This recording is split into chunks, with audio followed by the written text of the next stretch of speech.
안녕하세요. 저는 한국은행 경제연구원의 김혜진 부연구위원이라고 합니다. 저는 오늘 한은금융강좌에서 코로나19의 노동시장 관련 3대 이슈와 대응 방안에 대해서 발표를 하게 되었습니다. 먼저 오늘 발표 순서에 대해서 간략하게 말씀드리도록 하겠습니다. 먼저 코로나19가 이제 경제적으로 어떤 영향이 있는지 검토 배경을 살펴보고 다음으로 코로나19의 노동시장 관련 3가지 이슈에 대해서 살펴본 뒤 그에 대한 대응 방안 그리고 또 그에 대한 정책적 시사점에 대해서 말씀을 드리도록 하겠습니다.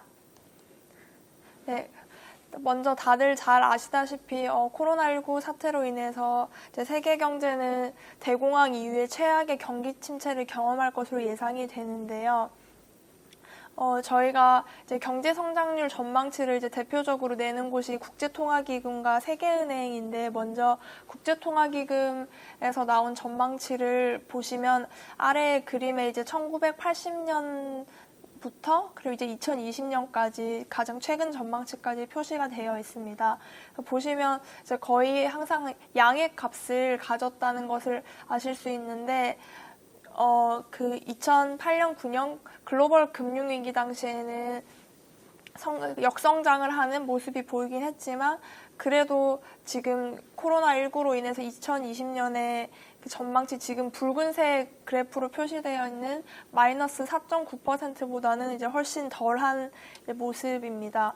그래서 수치를 자세하게 말씀드리면 6월 전망치는 마이너스 4.9%로 코로나19가 전 세계적으로 확산되기 이전인 1월 전망치 3.3%에 비해서 약 마이너스 8%포인트 정도 급격하게 하락한 모습입니다. 그러니까 특히 6월 전망치 이제 국가별로 봤을 때, 가장 이제 그 강력한 폐쇄 조치를 취했고, 그다음에 피해도 큰 뭐 미국이나 유럽 같은 경우에는 미국은 마이너스 8%, 그다음에 이제 유럽 국가 중에 영국은 마이너스 10%, 이탈리아는 마이너스 13% 역성장할 것으로 전망이 되었습니다. 우리나라 같은 경우에는 방역을 그래도 다른 나라에 비해서 상대적으로 성공적으로 했다고 여겨지는 데 비해서도 이제 성장률이 마이너스 2.1%로 전망되어 이제 전 세계적으로 경기 침체가 심화되는 것을 아실 수 있습니다.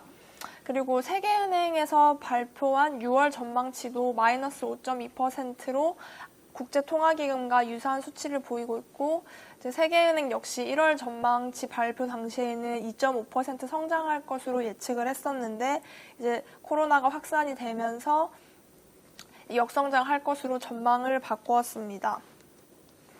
이렇게 전 세계적으로 이제 경제 활동이 제약되면서 고용시장 상황 또한 크게 악화가 되고 있습니다. 그래서 왼쪽 그 그림에 나온 그 파란색 그래프는 미국 신규 실업수당 신청 건수인데요.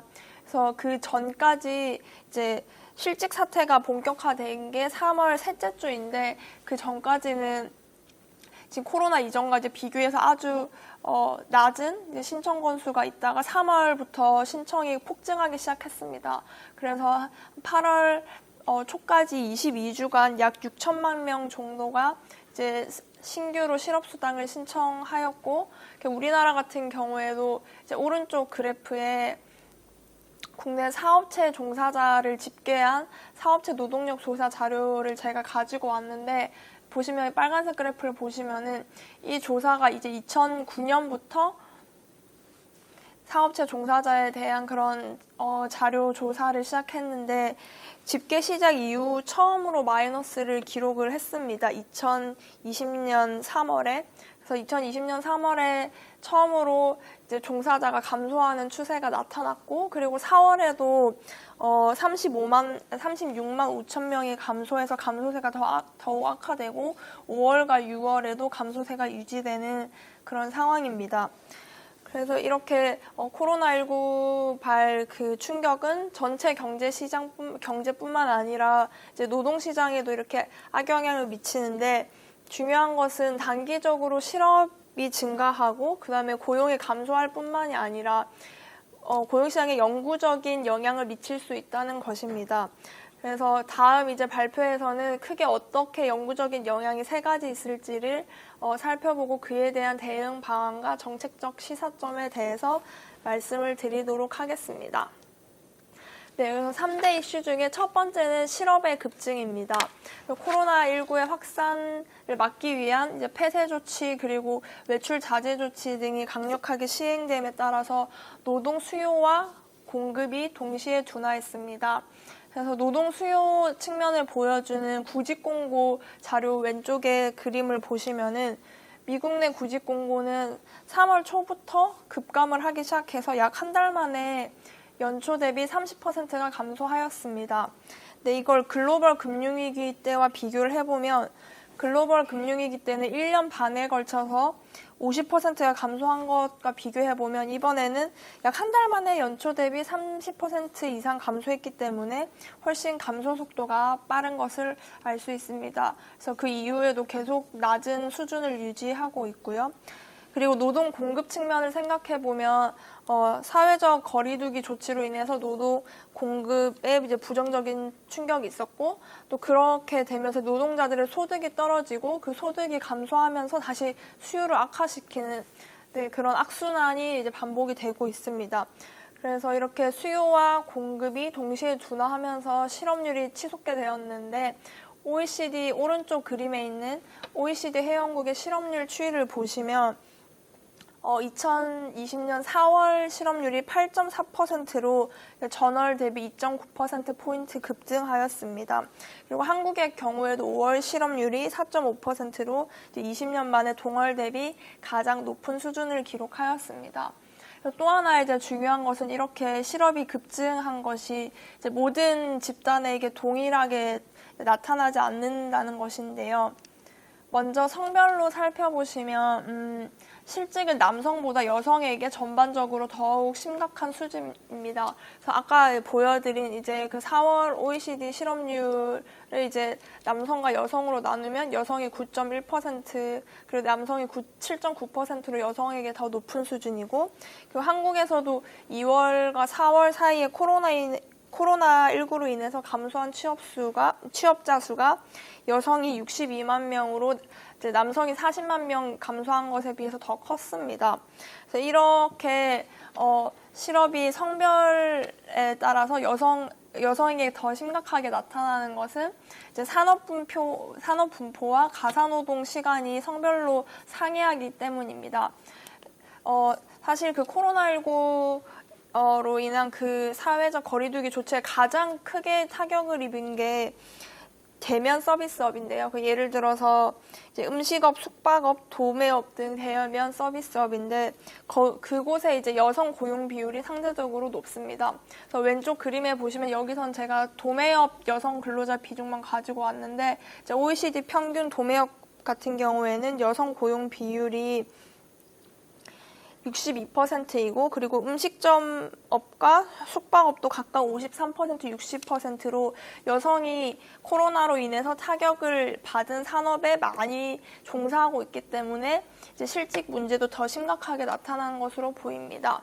그리고 이제 여성이 가정 안에서 가사 노동이나 그다음에 아이들을 양육하는 걸 더 많이 수행하고 있음을 고려해 볼 때 이제 또 코로나19로 인해서 또 하나 사회적으로 나타났던 현상이 보육시설 휴영 그리고 학교의 개학 연기였는데요. 지금도 이제 온라인으로 수업하는 이제 그런 학교들이 이제 많은데 이제 그것 또한 가사노동을 많이 하는 여성들에게 큰 타격을 줄 수밖에 없습니다. 그래서 여기 있는 지금 오른쪽 그림은 이탈리아 데이터인데 샘플은 이제 일하고 있는 여성 그리고 그의 남편인데 이건 지금 코로나 이전 2019년 데이터를 기반으로 작성된 자료이고요. 보시면 74%의 남성이 가사 노동 참여 시간이 1시간인 반면 여성의 비율은 이제 28%에 불과해서 남편들의 가사 노동 시간이 더 적음을 알 수 있습니다. 그래서 정리를 다시 해드리면 성별 산업 분포와 가사 노동 시간 차이 때문에 이제 여성에게 더욱 실직이 심각하게 발생을 하였습니다. 그리고 또 연령별로 보면은 코로나로 인한 고용 충격은 청년층에서 장년층에 비해 더 크게 나타났습니다. 그래서 왼쪽 그림 보시면 영국의 이제 연령별 고용 상황인데요. 24세 이하 근로자 중에 24%가 일시 휴직 중이고 9%가 실직을 했다고 감소했는데 이것은 다른 연령대에 비해서 이제 가장 높은 수치이고, 그리고 한국의 경우에도 5월 20대 고용률은 82년 통계 작성 이래로 동월 기준 최저치인 55.7%를 기록해서 한국에서도 이제 젊은 근로자들이 이런 고용 충격을 크게 받고 있습니다. 이는 청년층이 근무 경력도 이제 장년층에 비해서 짧고, 그리고 파트타임 일자리 비중도 더 높기 때문에 상대적으로 고용이 더 불안정하여서 경기가 어려워지는 경우, 이제 침체가 되는 경우 해고될 위험이 높기 때문입니다. 오른쪽 그림을 보시면 연령별 파트타임 비중이 이제 5세별로 나타나 있는데 15세에서 19세의 경우 파트타임 비중이 약 53%, 그리고 20에서 24세 이제 근로자의 파트타임 비중이 한 24%로 다른 연령대에 비해서 높은 것을 확인을 하실 수 있습니다.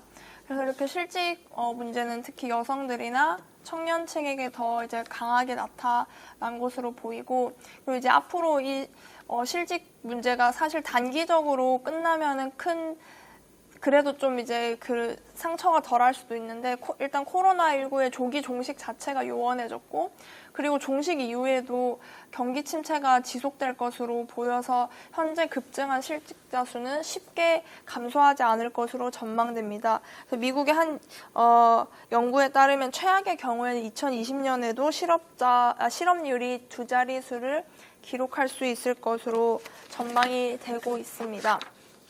그래서 또 이에 대한 대응 방안은 뒤에서 좀 더 이제 자세히 말씀드리도록 하겠습니다. 이렇게 이제 첫 번째 이슈 실업의 급증에 대해서 말씀을 드렸고, 두 번째는 재택근무 확대입니다. 코로나19의 확산을 막기 위해서 각국 정부는 이제 사회적 거리두기를 강력하게 시행을 했는데, 그에 따라서 사업장의 출근이 어려워져 재택근무가 급격히 확대가 되었습니다. 그래서 국내에서도 상당수의 기업이 재택근무를 확대하거나 처음으로 시행을 했고, 특히 이전에는 재택근무 자체가 불가능하다고 여겨졌던 콜센터 등의 업종에서도 처음으로 재택근무 시스템이 도입이 되었습니다. 잡코리아 설문 결과 직장인 중에 62.3%가 재택근무를 경험해 보았다고 응답했고, 그리고 이러한 비율은 대기업이 중소기업에 비해서 더 높은 수치 73%의 대기업 근로자가 재택근무를 경험하였다고 응답하였습니다. 그래서 이 재택근무를 하는 비율도 지금 이제 대기업의 기업 규모에 따라서 다르다고 말씀드렸는데, 직업이나 그리고 산업에 따라서도 그 가능 비율이 다를 수밖에 없는 게, 근무 환경에 크게 제한이 없는 분야, 어디서나 뭐 집에서 일하거나 회사에서 일하거나 상관없는 그런 분야일 경우에는 재택근무 도입이나 확대가 상대적으로 용이하지만, 특정 장소에서 꼭 근무를 해야 되거나, 그리고 소비자를 대면에서 만나야 되는 이제 서비스업 같은 경우에는 업무 특성상 도입이 어려워서 재택근무가 어려울 수밖에 없습니다. 지금 이 그래프는 이제 직종별로 재택 가능한 일자리 비율을 나타낸 건데요. 가장 가능 일자리 비율이 높은 거는 컴퓨터 수학이 68%, 그리고 경영 및 재무가 63%로 가장 높고, 그리고 식음료의 경우에는 약 한 14%, 그리고 개인 보호라고 이제 나와 있는 건 간병하는 일자리를 뜻합니다. 그래서 개인 보호의 경우에도 21%에 불과해서 서비스업의 경우에 재택 가능 일자리 비율이 낮은 것을 확인을 하실 수 있습니다. 그리고 산업별로도 나눠서 일자리 비율을 봤을 때, 앞서 본 그 지식 기반한 산업인 정보 산업이나 금융의 가능 비율이 높았는데요. 정보산업의 같은 경우에는 약 70%, 그리고 금융산업은 한 66% 정도로 가능 비율이 높았고, 반대로 음식 숙박업은 18%, 그리고 도소매업은 29% 정도로 그 가능 비율이 낮아서 직종 간 산업별로 재택 가능 일자리 비율이 상이한 것을 확인하실 수 있습니다.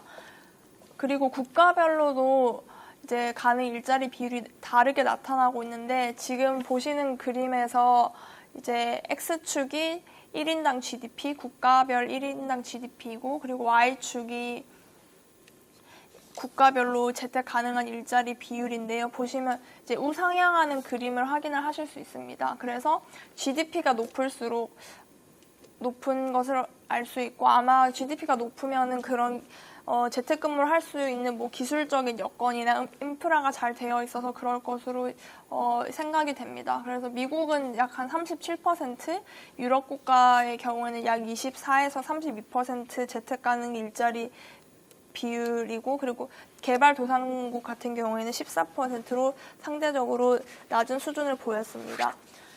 그리고 국가 내에서도 이제 임금, 학력, 연령, 인종에 따라서 가능 비율이 다른데, 먼저 임금에 따라서 어떻게 다른지 보시면 여기서 지금 X축은 임금 100분위이고 Y축은 분위별 재택 가능 일자리 비율입니다. 그래서 하위 10%가 이제 28.6%, 거의 한 30% 정도 일자리가 재택 가능이고, 반면에 상위 10%는 68%가 재택근무가 가능해서 임금 수준별로도 확연히 차이가 나는 것을 확인을 할 수 있습니다. 이 6가지 지금 그림에서는 교육, 연령, 성별, 그다음에 다른 또 인종 간 그런 차이를 보여주고 있는데, 가장 이제 왼쪽 상단에 있는 이제 그 학력별 그림을 보시면 그 고졸 미만의 경우에는 약 13% 정도만 재택근무가 가능하고, 이제 대학원 졸업한 경우는 한 75%가 가능한 것을 보실 수 있습니다. 그리고 연령별로 보시면 청년층에서 가능 비율이 낮고 장년층에서 높고, 그리고 이제 인종별로 보면 이제 소수 인종, 뭐 히스패닉 같은 경우가 더 낮아서, 이렇게 재택근무의 비율 자체에서도 모두가 같은 것을 경험하지 않는다는 걸 아실 수 있습니다. 또 이제 중요한 것은 이렇게 재택근무가 코로나19로 인해서 급격하게 단기간에 확대가 되었는데, 이렇게 이제 코로나19가 뭐 종식되는 시점에서 다시 다 끝나는 것이 아니라 이것을 계기로 앞으로 근무 체계의 다양화가 이루어질 것으로 전망된다는 것입니다. 그래서 벨기에의 사업주 대상으로 설문조사한 결과를 보면 사업주의 대다수가 재택근무 화상회의가 이제 지속될 것이라고 응답하였는데, 85%가 재택근무 지속, 그리고 81%가 화상회의가 지속될 것이라고 응답하였습니다. 그리고 이제 페이스북 최고 경영자의 마크 주커버그는 앞으로 이제 5년, 10년 안에 전 직원의 50%가 재택근무를 하게 될 것이라고 밝히기도 했습니다. 네, 그리고 이렇게 두 번째 이제 이슈는 재택근무의 급격히 확대됐고, 그리고 직종 산업, 그리고 국가별, 그리고 국가 내에서도 인종, 뭐 학력, 그리고 임금 수준별로 다 다른 가능 비율이 있다는 것을 말씀을 드렸고, 마지막 이슈는 자동화 촉진입니다. 그래서 여기서 이제 노동시장에서 지금 말하는 자동화는 기술 발전으로 기계가 이제 노동력을 이제 대체하게 되는 그런 시스템을 말하는데요. 최근에 이제 기술이 진보하면서 이미 이러한 자동화 추세 자체는 계속 되고 있었지만, 코로나19로 인해서 이런 자동화 추세가 더 가속화될 것으로 보입니다. 그래서 어떻게 이런 이제 가속화될 것을 전망할 수 있는지 말씀을 드리면, 코로나19 사태를 통해서 기업은 노동 생산성에 대한 사람을 고용하는 것에 대한 불확실성을 이제 인식을 하게 되었습니다. 그래서 불확실성에 대한 따른 이제 리스크를 이제 알게 되면서 앞으로 이제 자동화가 더 이제 촉진될 것으로 보이는데, 이렇게 이제 고용 불확실성에 대한 리스크를 알게 된 그 사례를 구체적으로 이제 말씀을 드리도록 하겠습니다. 먼저 확진자 발생으로 인해서 제조업 공장이 일시적으로 폐쇄되고 생산 라인 가동이 중단되는 사례가 다수 발생을 하였는데요. 아래 표를 보시면은 이제 국내 업체의 경우에 생산 라인 중단이 언제 있었는지 몇 가지 사례를 모아 보았습니다. 보시면 이제 LG 디스플레이, 현대자동차, 삼성전자, 기아자동차 등의 이제 국내 공장, 구미나 광명뿐만 아니라 이제 외국에 위치하고 있는 미국, 인도에 있는 그 공장까지 그 지역을 가리지 않고 이제 확진자가 발생을 하면서 생산이 중단되는 사례가 여러 차례 나타났습니다. 그리고 제조업도 그렇고 대면 서비스업에서도 일단 사회적 거리두기 조치로 근로자의 출근이 어려워지고 그리고 확진자가 발생돼서 사업장 운영에 차질이 생기는 일이 여러 번 발생했었습니다. 그래서 직원이 확진 판정을 받아서 전주 효자몰, 신세계백화점, 강남점, 롯데백화점, 현대백화점 등등 여러 곳의 사업장에서 일시적으로 그 사업장을 폐쇄하는 일들이 있었습니다. 그래서 이번뿐만이 아니라 이제 이후에 유사한 상황이 발생할 경우에 근로자들은 바이러스 전염 때문에 이제 건강상의 위험에 노출이 돼 있고 그리고 전염병 확산을 막기 위한 폐쇄 조치 등의 영향을 받기 때문에 노동 생산성에 상당한 불확실성이 존재할 수밖에 없습니다. 그래서 프라이스 워터하우스 쿠퍼스라는 곳에서 CFO를 대상으로 설문조사를 했을 때 약 40%의 CFO가 코로나19로 인한 근로자의 생산성 감소에 대해서 우려하고 있다고 실제로 응답을 하기도 했었습니다. 네, 그래서 이렇게 이제 불확실성 증대로 인해서 이미 확대되고 있는 자동화에 대한 투자가 더욱더 과속화될 것으로 보이는데요.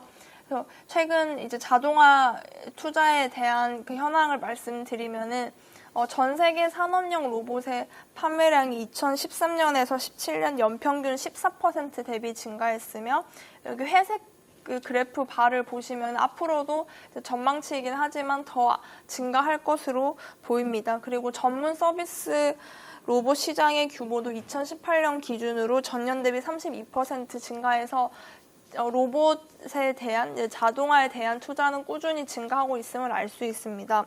그리고 리서치 HFS 리서치 설문 결과를 보시면 이제 이러한 자동화가 더욱 가속화될 것을 알 수 있는 게 54%의 기업이 로봇 프로세스 자동화, 즉 근로자가 하던 단순하고 반복적인 사무 업무에 소프트웨어 프로그램을 적용하는 프로세스 자동화에 대한 투자를 늘릴 것이라고 54%의 기업이 대답한 바 있습니다. 이렇게 로봇은 감염되지 않을 뿐 아니라 위험성이 높고 대면 접촉이 많은 업무를 직접 수행을 할 수 있기 때문에 기업의 입장에서는 리스크 관리 차원에서 자동화에 대한 투자를 이제 더 많이 할 인센티브가 커지게 된 것입니다. 그래서 이렇게 자동화가 촉진되면 노동시장에 어떤 이제 영향이 있을지 한번 생각해 보도록 하겠습니다. 그래서 결국은 이제 기계에 의해서 가장 대체되기 쉬운 근로자들이 많이 영향을 받을 건데요. 그래서 최근에 이제 기술 진보로 인해서 이미 노동시장에는 이제 일자리 양극화라는 현상이 발생하고 있었습니다. 이 일자리 양극화는 아까 말씀드린 대로 기계에 대체되기 쉬운 근로자들에 대한 노동 수요가 감소하는 것인데, 그래서 반복적 업무를 주로 수행하는 판매 종사자나 조립 종사자에 대한 이제 노동 수요가 감소하고 있었습니다. 그래서 아래 표에 보시면은 대체 가능 확률이 판매 종사자의 경우 이제 97.8%, 0.978, 그리고 조립 종사자의 경우에는 0.806으로 매우 높은 수준입니다. 그리고 이제 반면에 기계로 대체하기 쉽지 않고, 그리고 기술과 보완적인 관계에 있는 관리직, 전문직 등 고숙련 하이스킬 근로자에 대한 수요는 자동화가 촉진되면 증가할 수밖에 없는데요. 또한 저숙련 근로자의 경우에도 이제 저숙련 근로자는 청소, 간병 등 대면 서비스업의 비중이 높고, 그리고 임금이 낮기 때문에 기계로 이제 대체할 때 비용 절감이 크지 않아서 저숙련 근로자에 대한 노동 수요도 자동화가 이제 촉진되면 그의 저숙련에 대한 노동 수요도 증가를 하게 됩니다. 그래서 이렇게 기계가 많이 사업장에서 사용될 경우 중숙련에 대한 노동 수요가 감소해서 그분들에 대한 이제 일자리가 많이 사라지게 되는데, 이제 코로나19로 비대면 서비스 및 이제 설비 개발이 되면서 자동화가 가속화될 경우 이러한 일자리 양극화, 즉 중숙련 근로자의 노동 수요가 감소하고 고숙련과 저숙련 근로자에 대한 노동 수요가 증가하는 일자리 양극화가 확대될 전망입니다. 그래서 또 이러한 이제 이슈에 대해서 어떻게 대응해야 할지 뒤에 또 자세히 말씀드리도록 하겠습니다. 그래서 지금까지 3대 이제 이슈에 대해서 그런 현황에 대해서 말씀을 드렸는데, 첫 번째가 실업의 급증이었고, 두 번째가 재택근무의 확대, 그리고 세 번째가 자동화 촉진이었습니다. 그래서 각각이 이제 어떤 영구적인 영향을 가질지, 노동시장에 어떻게 장기적인 영향을 줄지 이제 앞으로 좀 더 살펴보고 그에 대한 대응 방안도 말씀드리겠습니다. 네, 그래서 실업이 지금 급증을 했었는데 문제는 이게 장기화될 가능성이 높다는 것입니다. 코로나19로 인한 실직 상태를 대부분의 근로자는 일시적인 것으로 인식하고 있지만 상당수가 영구적인 실업자로 남을 수 있습니다. 미국의 CPS 4월 결과에 따르면 실직자들 중 78%가 일시 해고라고 응답한 반면에, 미국의 한 연구 결과에 따르면 코로나로 인한 실직 중 31에서 56%가 영구적일 것이라고 추정이 되었습니다. 여기서 말씀드리는 영구적인 실직이라는 것은 기존에 일하고 있던 일자리로 돌아가지 못한다는 것을 의미합니다. 밑에 표에서 이제 이 수치들을 어떻게 이제 구했는지 나오는데요. 이제 위쪽에 자료 이제 5개는 2020년 4월, 5월에 이제 코로나 실직자 수가 있는 각각의 자료이고, 그다음에 이제 예측 비율은 기존 연구, 지금이 아니라 예전에 실직 후 복귀율이 몇 %였는지 이제 각 이 두 논문에서 수치를 제공하여서 5가지 자료와 그다음에 2개의 논문에서 제공한 실직 후 복귀율을 사용해서 10가지의 예측치를 계산이 된 것입니다. 그래서 이 연구에 따르면은 이제 한 최대 56% 정도가 영구적일 것, 즉 일시 해고라고 생각을 했지만 이제 기존 일자리로 돌아가지 못할 것이라고 추정이 됩니다. 그래서 이러한 이제 실업 문제에 대응해서 각 국가들이 이제 대응 정책을 시행하고 있는데, 미국과 유럽은 대표적으로 좀 다른 방향으로 이제 대응 정책을 시행을 하고 있습니다. 그래서 실업 문제에 대응해서 현재 유럽 국가들은 고용 유지 정책을 시행해서 사전적으로 실업을 방지하는 데 주력하고 있습니다. 그래서 고용 유지 정책을 어떻게 시행하는지 구체적으로 말씀을 드리면, 기업이 근로자를 해고하는 대신에 근로시간 단축 제도를 통해서 이제 근로시간을 줄이는 대신 고용을 유지할 경우 임금의 일부를 지원을 하고 있습니다. 특히 영국은 글로벌 금융위기 당시에는 이러한 제도를 사용하지 않았는데, 이번에는 비자발적 휴직 근로자의 급여를 보조해주기로 했고, 그리고 5월 기준으로 민간 부문 근로자의 27% 정도 750만 명이 신청한 것으로 나타납니다. 그리고 이제 유럽 국가는 이렇게 이제 고용 유지 지원 정책을 적극적으로 시행을 하고 있고, 미국은 고용 유지 정책도 이제 시행을 하고 있지만 그렇게 많이 하진 않고, 가장 크게는 실업급여를 확대해서 사후적으로 실직자들의 소득 보전에 집중을 하고 있습니다. 그래서 기존 실업 급여 이외에도 추가적으로 $600를 지급했는데 이러한 제도는 이제 7월 말까지 진행이 됐었고 그리고 계약직 프리랜서 등도 소득을 증명하면 실업급여를 신청할 수 있게 해서 그 지원 대상을 대폭 확대했습니다. 그래서 이러한 대응 방안이 각각 어떤 효과가 있을지 한번 생각을 해보자면 먼저 이제 고용 유지 정책 같은 경우에는 아까 그 유럽 국가 중에서 영국은 글로벌 금융 위기 당시에는 사용하지 않았다고 했지만 다른 이제 몇몇 국가들은 직접 사용을 했었고 그 독일이 가장 이제 성공적으로 글로벌 금융 위기 당시에 실업 문제를 고용 유지 정책을 통해서 타개한 사례로 꼽히고 있습니다. 독일은 글로벌 금융위기 당시에는 2009년에 OECD 국가 중에 가장 큰 폭의 GDP 감소를 경험을 했었습니다. 그 GDP 성장률 그래프를 보시면은 빨간 점선이 이제 독일의 GDP 성장률 추이이고 이제 나머지 국가들은 이제 실선으로 이제 표시가 되어 있는데요. 보시면 2009년 당시에 독일은 마이너스 6.9% GDP가 감소를 해서 다른 국가에 비해서 가장 크게 역성장을 하는 그 모습을 보였습니다. 2009년 당시 OECD GDP 평균은 마이너스 4.8% 정도였고요. 그런데 근로시간 단축 제도를 적극적으로 활용한 결과 실업률을 1%포인트 미만으로 증가하였습니다.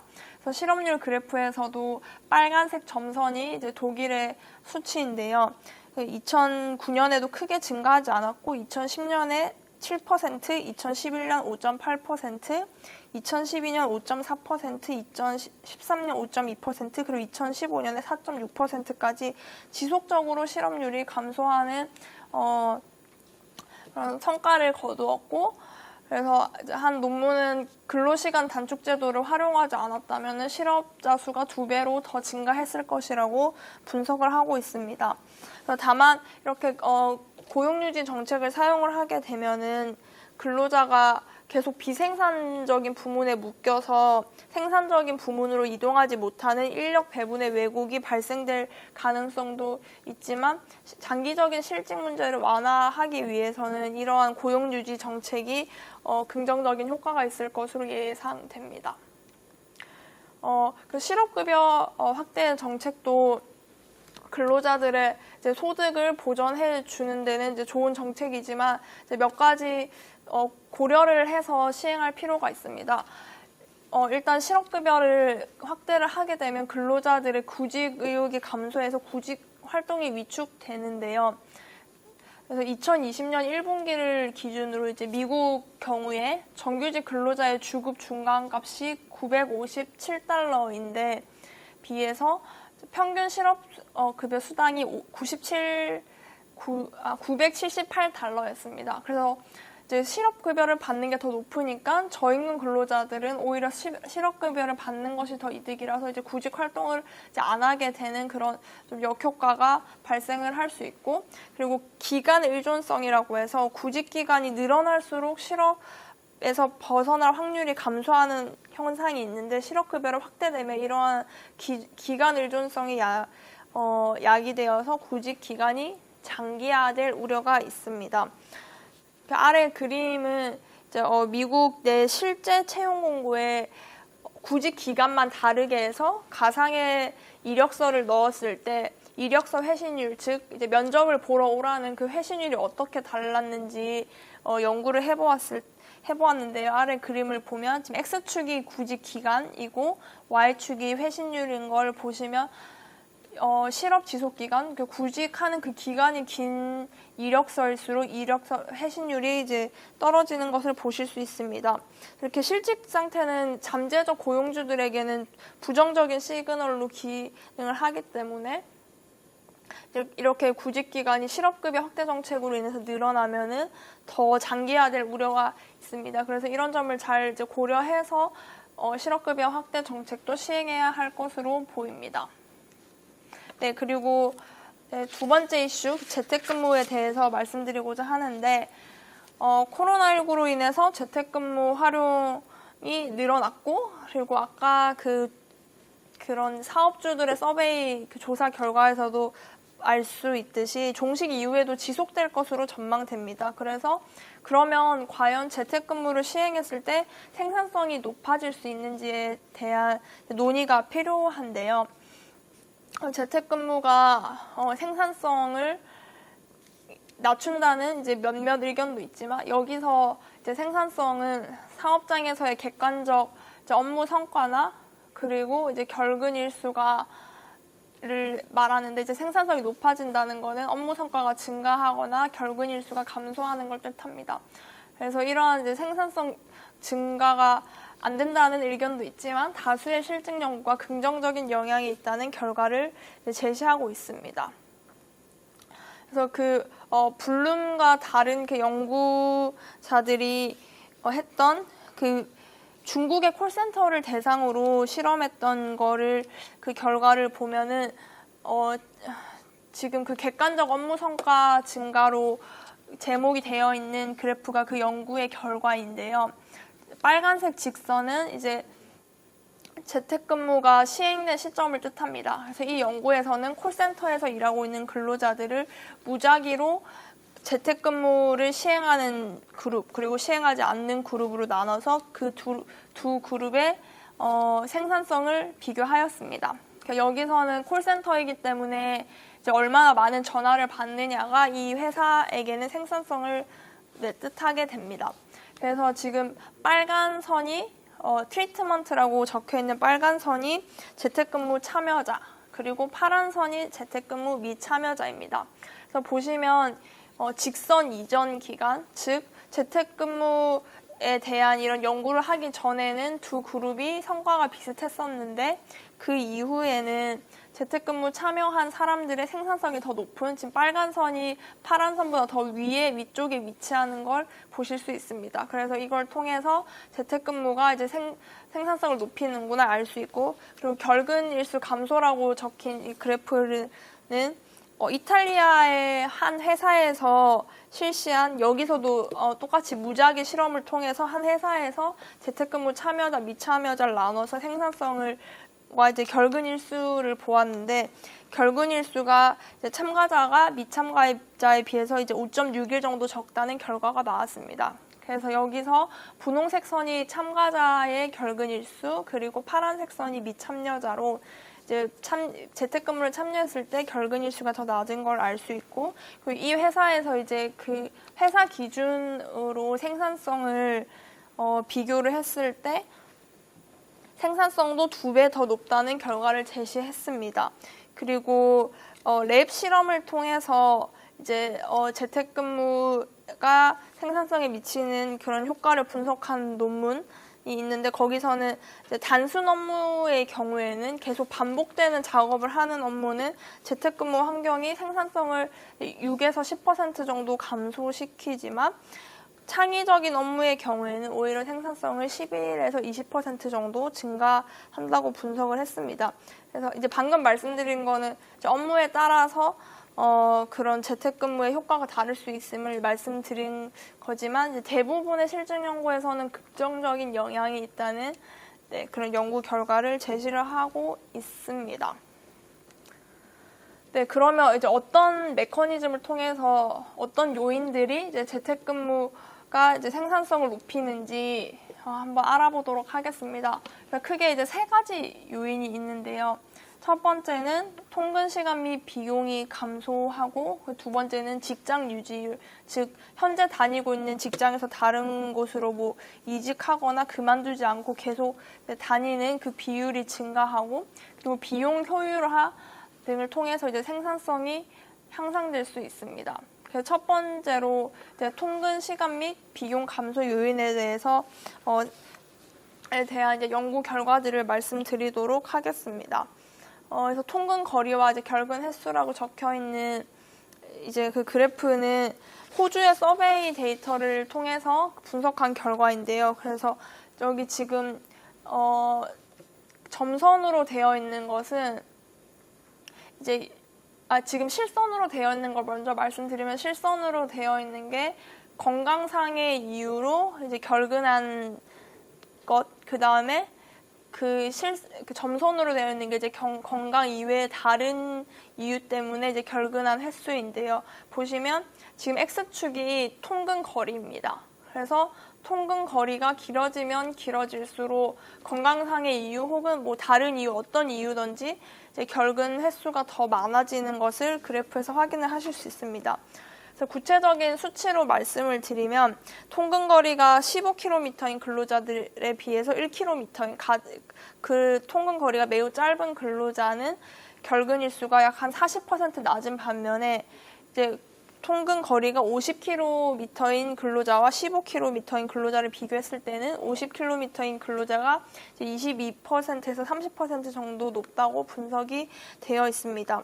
그리고 독일의 다른 이제 연구에서도 통근거리가 이제 50km인 근로자가 10km인 근로자보다 결근 일수가 15% 높다는 것이 연구가 되었습니다. 그래서 이렇게 통근 시간이 너무 길고 그리고 통근력이 너무 높으면은 근로자들이 많이 피곤하고 태만 행위도 강화되다 보니까 결근 일수가 상승할 수밖에 없는데 재택근무를 시행을 하게 되면 이제 통근 시간 자체가 이제 사라지고 비용도 확 절감이 되면서 이제 생산성이 더욱더 증가를 하게 됩니다. 그리고 두 번째는 이제 직장 유지율이 증가하는 요인인데요. 먼저 이제 이렇게 직장 유지율이 어떻게 증가되는지를 생각해 보면 재택근무를 하며 직업 만족도가 증가됩니다. 근로자는 자기가 원하는 시간에 자기에게 가장 좋은 환경에서를 구축해서 일을 할 수 있기 때문에 직업 만족도가 이제 증가가 되는데요.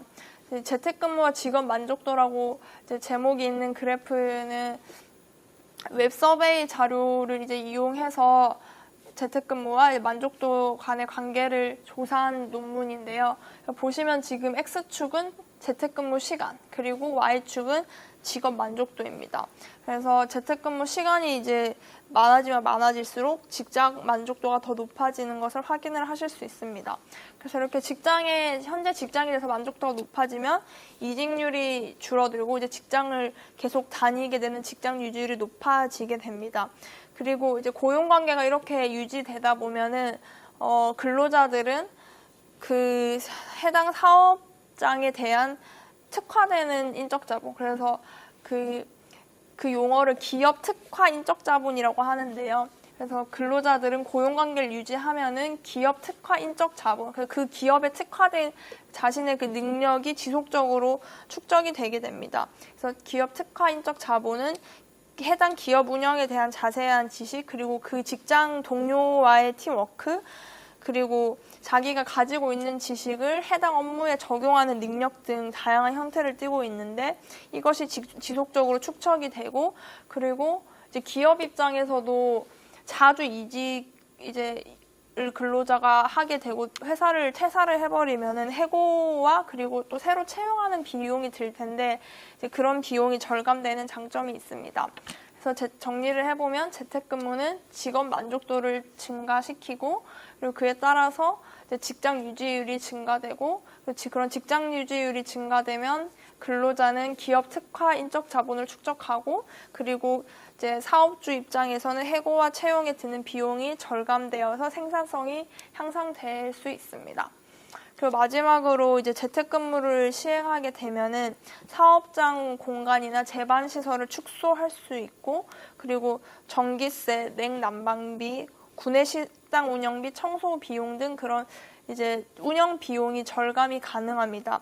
실제로 아까 여기 보여드린 그 블룸과 그 외의 연구자가 한 중국의 콜센터에서 한 실험에서 재택근무를 통해서 사무실 공간이랑 전자기기 사용이 축소되어서 자본 투입이 54% 감소하였다고 분석이 되었습니다. 하지만 이렇게 지금까지 이제 재택근무가 이제 긍정적인 효과가 있고 어떻게 긍정적인 효과가 생산성에 있는지 말씀을 드렸는데, 또 몇 가지 유의해야 될 부분이 재택근무 효과는 업무 특성에 따라서 다를 수 있습니다. 그래서 근로자 간의 소통이 중요한 직장이 있을 텐데요. 그렇게 협업이 중요한 직종에서는 재택근무를 시행했을 때 본인의 생산성이 감소할 뿐만이 아니라 동료에게도 이제 부정적인 외부 효과를 유발한다는 결과가 있었습니다. 연구 결과가 있었습니다. 그리고 이제 재택근무를 시행했을 때는 오히려 일터랑 휴식 공간이 분리가 안 돼서 경계가 모호해지면서 근로자들이 좀 역으로 스트레스를 받을 수도 있고, 그리고 사업주가 직접 이렇게 모니터링을 하지 않기 때문에 일을 미루는 경향이 나타날 수도 있습니다. 그래서 실제로 특허 심사관들을 대상으로 얼마나 이제 일을 미루지 않는지 재택근무 한 것과 안 한 것을 비교해 봤을 때 재택근무를 했을 때 더 일을 미루는 경향이 나타나기도 했습니다. 그래서 재택근무 효과는 그런 업종의 업무의 특성에 따라서 다를 수 있고, 그리고 오히려 근무자의 몰입이나 집중력을 낮출 수 있기 때문에 중요한 것은 생산성을 극대화할 수 있는 작업 환경. 이러한 작업 환경은 물론 직종별로 다르겠지만 그런 작업 환경이 마련하는 것이 중요할 것으로 생각됩니다. 네, 그리고 아까 그 3대 이슈 중에 세 번째 자동화 촉진에 이제 대한 그 노동시장이 받는 영향과 그리고 그에 대한 대응 방안에 대해서 말씀을 드리겠습니다. 그래서 코로나19로 인해서 이제 기계가 노동력을 대체하는 자동화가 촉진되면은, 그러니까 그 중숙련 근로자들, 기계에 대체되기 쉬운 그런 업무를 많이 하고 있는 중숙련 근로자들의 일자리가 감소하는 일자리 양극화가 심화될 수 있다고 말씀을 드렸는데요. 이러한 일자리 양극화 심화는 임금 불평등 악화로 이어질 가능성이 있습니다. 그래서 두 가지 이제 그런 가능성이 있는데, 일단 첫 번째는 이제 중숙련 근로자들이 일자리를 잃고 저숙련으로 모두 이동을 하게 되면은 저숙련의 노동 공급이 늘어나면서 그분들의 임금이 하락해서 임금 불평등이 악화될 수 있습니다. 하지만 오히려 중숙련 근로자들이 직업 훈련이나 교육 훈련을 받아서 숙련 수준을 높여서 고숙련 일자리에 투입이 되거나, 그리고 교육을 통해서 양성된 신규 고숙련 인력이 노동시장에 새롭게 투입이 된다면은 임금 불평등이 완화될 수 있습니다. 그래서 최대한 이런 임금 불평등이 완화될 수 있는 쪽으로 대응을 해야 할 텐데요. 실제로 이제 일자리 양극화가 됐을 때 임금 불평등이 어떻게 변화했는지 이제 미국의 사례를 통해서 한번 보도록 하겠습니다. 그래서 미국의 경우에는 이제 자동화 그런 그 기술 진보가 있었던 이제 1990년 이후에 일자리 양극화가 본격화되었는데요. 미국에서는 지금 임금 불평등 추이 그래프를 보시면 빨간색 선이 상위 10%와 중위의 임금 격차를 나타내고, 이제 파란색 선이 상위 10%와 중위 임금 격차를 나타내고, 이제 빨간색 선이 중위 임금 그리고 하위 10% 임금의 격차를 나타냅니다. 즉 파란색 선이 이제 중상위 임금 격차, 그리고 빨간색 선이 중하위 임금 격차를 나타내는데요. 보시면 1990년대 이후에 중하위 임금 격차는 이제 크게 변화가 없는 그런 패턴이 보이는데, 중상위 임금 격차는 지속적으로 상승하는 추이가 있습니다. 그래서 왜 그런지 생각을 해봤을 때 저숙련 일자리에 필요한 교육은 상대적으로 낮은 수준이라서 진입이 이제 일자리를 잃게 되더라도 그쪽으로 진입하기 쉬운데, 반대로 이제 고숙련 일자리는 높은 전문성을 요구하는 특성이 있기 때문에 노동 공급이 비탄력적이라서 이제 그 높은 노동 수요에 맞는 공급이 다 채워지지 못했기 때문에 고숙련의 임금이 상승하는 결과가 나타난 것입니다. 그래서 여기서 노동 공급이 비탄력적이라는 말은 이제 임금이 상승했을 때 그에 따라서 탄력적으로 노동 공급이 그만큼 늘어났는지를 이제 탄력적이라고 말하는 건데, 비탄력적이라는 것은 충분히 그 임금 상승률에 맞게 노동 공급이 이루어지지 못한 것을 나타냅니다. 특히 이제 1982년부터 2004년까지 아래의 그림을 보시면 미국의 경우 고급 기술 직종에 임금 증가율이 아주 높았는데도 불구하고 이제 지금 파란색 선이 남성인데 남성의 경우 경력 10년 미만인 이제 신규 진입자의 고학력자 비율은 40% 수준으로 크게 변하지 않았습니다. 다시 말씀드리면 이 기간 동안 그런 고학력자들을 필요로 하는 이제 직종의 임금이 많이 올랐는데도 불구하고 이제 그걸 다 채울 수 있을 그 임금이 증가한 만큼 고학력자의 공급이 많지 않았다는 것을 뜻합니다. 그래서 이렇게 공급이 비탄력적이었기 때문에 지금 그 중상위 임금 격차가 상승하는 양상이 지속되었을 거라고 생각할 수 있습니다.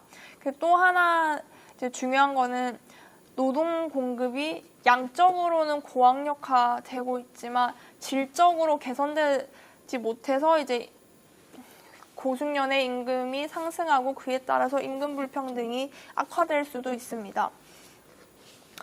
지금 아래에 그 피사라는 거는 OECD에서 하고 있는 국가별 학업 성취도 비교 그 수치 통계인데요. 그래서 만 15세 학생들을 대상으로 언어 능력, 수리 능력, 과학 능력 평가들을 등을 이제 시행한 2012년 결과인데 이제 이걸 통해서 이제 그 국가의 노동력의 질에 대한 그런 이 수치를 프록시로 사용을 할 수 있습니다. 지금 이 그래프에 대해서 간단하게 설명을 드리면은 이제 빨간색으로 된 하위는 레벨 2 미만 비중이고 그리고 중위 그룹은 레벨 2 이상 5 미만 그리고 상위 그룹은 레벨 5 이상 비중입니다. 그래서 지금 이 주황색으로 표시된 바가 더 이제 비중이 많을수록 상위 비중이 많다고 생각을 하시면 되는데 그 학업 성취도를 나타내는 이 피사의 성적 분포를 보시면은 제가 언어 능력은 그 지면상 가지고 오지 못했고 이제 수리 능력, 과학 능력을 가지고 왔는데 중상위 임금 격차가 아까 확대되었다고 말씀드린 미국의 경우에는 이제 모든 분야에서 상위권 비중이 작습니다. 그래서 수리 능력 같은 경우엔 미국이 상위권 비중이 8.8% 그리고 OECD 평균은 12.5%, 그래서 다른 나라들에 비해서 작은 수준이고 과학 능력의 경우에도 미국은 7.5%, 그리고 OECD 평균은 8.3%로 더 작은 수준입니다. 그리고 여기서 그래프를 보여드리진 않았지만 언어 능력의 경우에도 미국은 7.9% 상위권 비중이 있고 그 다음에 OECD 평균은 8.4%입니다. 그리고 성인들의 직무 능력 평가를 위한 지표인 OECD 피약이라는 지표도 있는데요. 거기서도 2012년 기준으로 상위권 비중이 미국은 5.1%로 OECD 평균인 5.8%보다 더 낮았습니다. 그래서 이러한 이제 그 미국의 사례를 보면서 저희가 알 수 있는 거는 일자리 양극화로 인한 이제 임금 불평등을 막기 위해서는 양적으로 이제 고학력 노동 공급을 늘리는 것도 중요하지만 교육 시스템 개선을 통해서 질적으로 생산성이 높은 인력을 양성하는 게 필수적이라는 것을 알 수 있습니다. 네, 그래서 지금까지 3가지 이슈, 실업의 급증으로 인한 실업의 장기화, 그리고 재택근무의 확대와 재택근무 생산성, 그리고 마지막으로 자동화 촉진으로 인한 일자리 양극화 및 임금 불평등, 이렇게 3대 이슈에 대한 현황과 그리고 앞으로의 전망에 대해서 말씀을 드렸는데요. 그래서 이에 대한 대응 방안으로 마지막으로 정책적인 시사점, 정책적으로 어떻게 대응해야 될지 말씀드리고 오늘의 발표를 마무리하고자 합니다. 그래서 첫 번째 실직의 장기화에 대해서는 실직의 장기화를 막기 위해서 사전적으로 고용유지 정책을 적극적으로 활용하는 게 중요하고, 그리고 이제 이미 실직이 된 분들에게는 인적 자본의 손실을 최소화할 수 있는 직업 훈련을 제공하는 게 필요하겠습니다. 그리고 재택근무와 관련해서는 재택근무가 이제 앞으로 늘어날 것인데 이제 재택근무를 했을 때 생산성을 어쨌든 높이는 게 중요한 과제일 텐데요. 재택근무에 필요한 인프라를 구축을 하고, 그리고 아까 그런 부문별로 생산성에 미친 효과가 다르다고 말씀드렸기 때문에 부문별로 그 업무 특성에 맞게 생산성을 극대화할 수 있는 근무 체계를 도입할 수 있는 제도적 지원이 필요할 것입니다. 그리고 마지막으로는 자동화로 인한 일자리 양극화가 심화되지 않도록 고숙련 인력을 질적으로 그런 고숙련인 인력을 양성할 수 있는 교육체제가 마련될 필요가 있어 보입니다. 우리나라의 경우에도 대학 진학률은 10년째 OECD 1위를 유지하고 있지만 최근에는 상위권 공급이 부족한 상황입니다. 그래서 아까 보여드린 OECD 피사 평가에서 수리능력 최상위권 비중이 원래 2012년에 31% 정도였는데 2018년에는 21%로 감소하고 그 다음에 2018년 그 성인들을 위한 직무평가, 피학평가에서도 상위권 비중이 전 연령에서 OECD 평균치보다 낮은 모습을 보였습니다. 그래서 양적으로 이제 대졸자를 공급하는 것도 중요하지만 질적으로도 높은 수준 생산성을 가진 인력을 양성해내는 게 중요하겠습니다. 그래서 저의 발표는 여기까지이고 오늘 발표를 통해서 코로나19에 관련된 이제 노동시장 관련 시사점이나 대책에 대해서 조금이나마 더 많이 아실 수 있는 시간이 되었으면 좋겠습니다. 감사합니다.